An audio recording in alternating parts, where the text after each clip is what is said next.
नमस्कार, मी साक्षी. आमच्या आरोग्याच्या पासवर या विशेष कार्यक्रमात आपले सर्वांचे स्वागत. आजच्या धावपळीच्या जीवनशैलीत ऍसिडिटी, गॅस, पोटदुखी, फॅटी लिव्हर, पित्ताशयातील खडे, अल्सर आणि पचन संस्थेशी संबंधित अनेक समस्या झपाट्याने वाढताना दिसतात.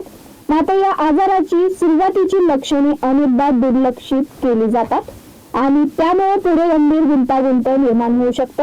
याच विषयावर अधिक सविस्तर आणि तज्ञांकडून मार्गदर्शन घेण्यासाठी आज आपल्या स्टुडिओमध्ये उपस्थित आहेत साईदीप सह्याद्रीचे गॅस्ट्रोएंट्रोलॉजिस्ट डॉक्टर इंद्रनील कुलकर्णी. तर डॉक्टर, सर्वप्रथम आमच्या कार्यक्रमात आपलं मनपूर्वक स्वागत. धन्यवाद. मी डॉक्टर इंद्रनील कुलकर्णी. मी साईदीप सह्याद्री हॉस्पिटल येथे पूर्णवेळ उपलब्ध असतो. चला तर मग जाणून घेऊया पोट, आतडे आणि लिव्हरच्या आरोग्याविषयी काही महत्त्वाच्या गोष्टी. तर डॉक्टर, गॅस्ट्रोएंट्रोलॉजिस्ट म्हणजे काय आणि ते कोणत्या कोणत्या आजारांवर उपचार करतात? गॅस्ट्रोएंट्रोलॉजी म्हणजे आपण सहसा बघितलं तर अन्ननलिका, जठर, लहान आतडे, मोठे आतडे, त्याच्यानंतर गुदद्वार आणि लिव्हर, पॅनक्रियाज, पित्ताशय, पित्ताशयाची नाडी, या सर्व गोष्टींवरील डॉक्टरांना गॅस्ट्रोएंट्रोलॉजिस्ट असे म्हणतात. आणि ते कोणकोणत्या आजारांवर उपचार करतात? आता आपण जसे हे सगळे बघितले तर अन्ननलिकेचे आजार असतील किंवा जठराचे आजार असतील म्हणजे ऍसिडिटी सारखे, किंवा लहान आतडीचे म्हणजे जुलाब असतील, किंवा मोठ्या आतडीमध्ये आपण जे म्हणतो की संडास वाटे रक्त येणे किंवा मूळव्याधाचा त्रास असेल, किंवा पित्ताशयातील खडे असतील, पित्ताशयाच्या नाडीतील खडे असतील, पॅनक्रियाचा आजार असेल, लिव्हरचे काही आजार असतील, आणि या सर्व भागातले कॅन्सर्स, या सर्वांवर गॅस्ट्रोएंट्रोलॉजिस्ट उपचार करतात. ओके. तर आजकाल पोटाचे आजार झपाट्याने वाढताना दिसत आहेत, तर त्याची नेमकी कारणे कोणती? पोटाचे आजार हे आजकाल वाढत आहेत, पण जर आपण स्पेसिफिकली बघितलं तर पोटाचे आजारांमध्ये जास्त प्रमाणामध्ये ऍसिडिटी किंवा या गोष्टी जास्त प्रमाणात वाढतात, किंवा कॅन्सरचे प्रमाण पण पोटाशी निगडीत बऱ्याच प्रमाणात वाढलेले आहे. ह्यामध्ये अजून एक भाग येतो की ओबेसिटी, याचे पण प्रमाण वाढते. तर ॲज अ गॅस्ट्रोएंट्रोलॉजिस्ट आम्ही ओबेसिटीमध्ये पण बऱ्यापैकी काम करतो.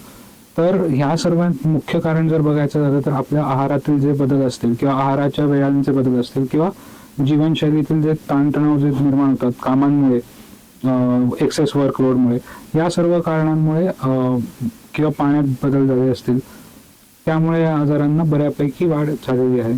तर आता तुम्ही ऍसिडिटी बद्दल बोललात, तर ऍसिडिटी किंवा गॅस ही गंभीर आजाराची लक्षणे असू शकतात का?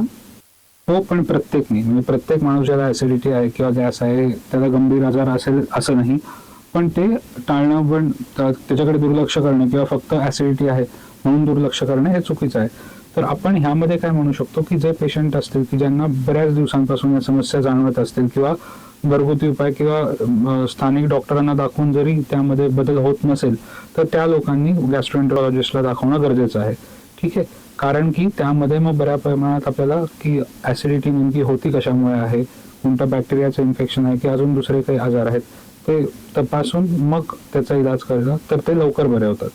तर काही पेशंटला सतत पोटदुखी सुरू असते, तर त्यासाठी कोणत्या तपासण्या आवश्यक आहेत? तपासण्या म्हणण्यापेक्षा मला प्रथम का डॉक्टरांचा सल्ला आवश्यक आहे. जर ते डॉक्टरांकडे आले, त्यांनी डॉक्टरांना सांगितलं, तर प्रत्येक पोटदुखी सारखी नसते. आता मी तुम्हाला सांगितलं की पोटात हे मेजर अवयव इतके आहेत, बाकी पण छोट्या मोठ्या गोष्टी आहेत, तर त्यातील कोणत्या गोष्टीपासून ते पोट दुखतंय, कुठल्या प्रकारे, त्यावर तपासण्या डिपेंड करतात. आणि सगळ्याच पोटदुखीला तपासण्या गरजेच्या असतात असंही नाही. म्हणून माझ्या मते सल्ला हा जास्त महत्वाचा आहे डॉक्टरांचा घेणं. तर डॉक्टर, पोटदुखी सतत होत असेल तर डॉक्टर इंडोस्कोपी किंवा कोलोनोस्कोपीचा सल्ला देतात, तर ते का? एंडोस्कोपी आणि कोलोनोस्कोपी हे काय, प्रथमतः आपण हे जाणून घेऊ. एंडोस्कोपी म्हणजे कॅमेराद्वारे अन्ननलिका, जठर आणि लहान आतडीचा पहिला आणि दुसरा भाग, काही वेळेस तिसरा ते चौथा भाग याची तपासणी करणे, याला एंडोस्कोपी म्हणतात. आणि सेम कोलोनोस्कोपी म्हणजे जी मोठी आतडी आहे आणि ती पूर्णतः, आणि लहान आतडीचा शेवटचा भाग यांची तपासणी करणे, त्याला कोलोनोस्कोपी म्हणतात, कॅमेराद्वारे. तर या दोन्ही तपासण्या सहसा आपण पोटदुखीसाठी पण करू शकतो. म्हणजे पण जास्त करून ज्या पेशंटला पोट साफ होत नसेल किंवा ज्यांना संडासमधून रक्त येत असेल अशा लोकांसाठी जास्त करतात. किंवा एंडोस्कोपी जर म्हणलं आपण, रक्ताची उलटी झाली किंवा काही काहींना जेवल्यानंतर पोट फुगल्यासारखं होतं खूप जास्त, त्या पेशंटमध्ये आपण एंडोस्कोपी आणि कोलोनोस्कोपी करतो. त्यातल्या प्रत्येक पेशंटला पोटदुखी असेल असं नाही.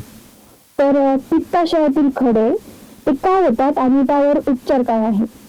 पित्ताशयातील खडे हे बऱ्याच कारणांनी होतात. मोस्टली जेनेटिकल प्रिडिस्पोजिशन हवायला असतं बऱ्याच लोकांना, आणि जे आपलं पित्त आहे त्याची टेंडन्सी त्या लोकांमध्ये वेगळी असते. म्हणजे ते पित्त खडे तयार करण्यासाठी जास्त पोषक असतं.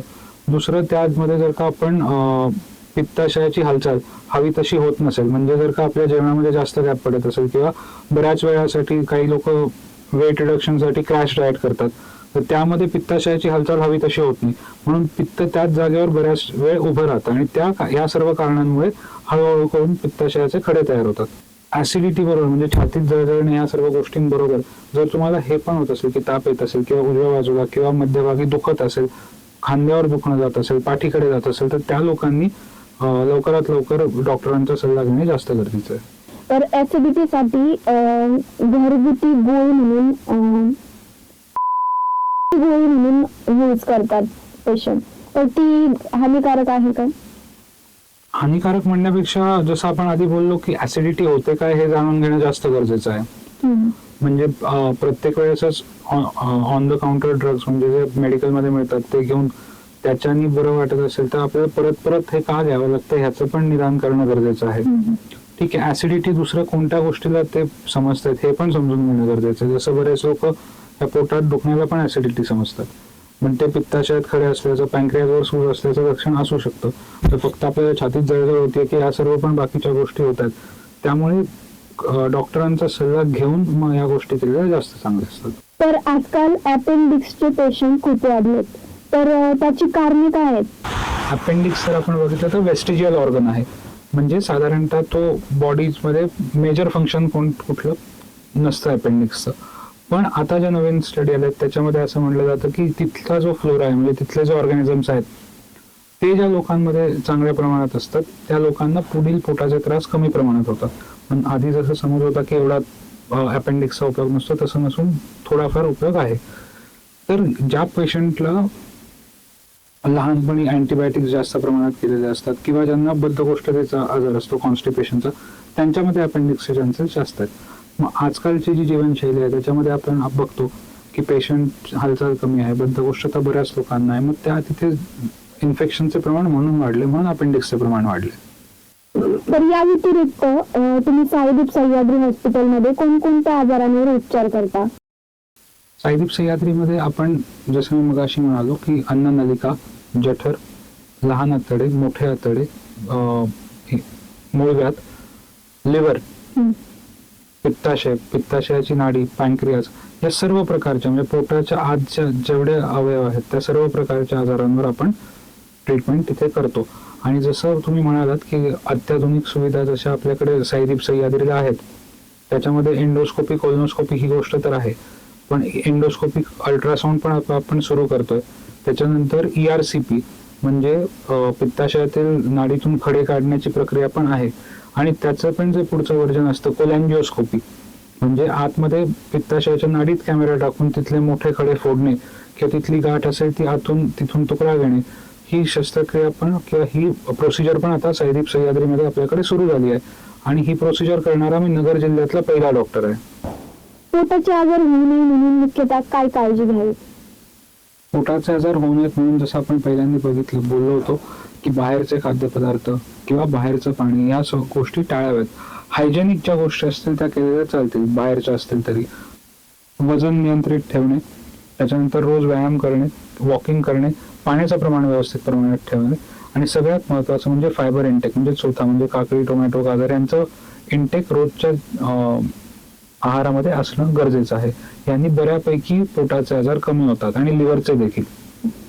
तर पोट आणि लिव्हर निरोगी राहण्यासाठी सर्वसामान्य नागरिकांना आपण काय सल्ला द्याल? जसे मगाशी सांगितले की रोज व्यायाम केला, वॉकिंग केली, पाण्याचं प्रमाण व्यवस्थित ठेवलं, बाहेरचं खाणं कमी केलं, जेवणाच्या वेळा सुधारित ठेवल्या आणि फायबर इंटेक वाढवलं आणि जे व्यसनं असतात ती जर का अवॉइड केली तर पोट आणि लिव्हर हे व्यवस्थित राहील.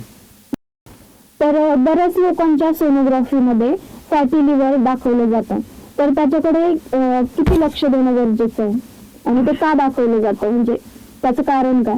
बऱ्याच लोकांच्या सोनोग्राफीमध्ये काही लोक वेगवेगळ्या कारणांसाठी सोनोग्राफीला गेलेले असतात की तुम्हाला युरिनरी स्टोन्स असतील किंवा युरेट्रिक कॅल्क्युलाज असतील किंवा काही लोकांना पोटदुखी असेल, पण त्यामध्ये बऱ्याच लोकांना फॅटी लिव्हर असं दिसून येतं. तर फॅटी लिव्हर म्हणजे काय की आपल्या लिव्हरमधील चरबीचं प्रमाण वाढलेलं आहे. आता हे काही लोक जे दारू पितात त्यांच्यामध्ये पण होतं, काही लोक ज्यांचं वजन जास्त असतं त्यांच्यामध्ये पण होतं.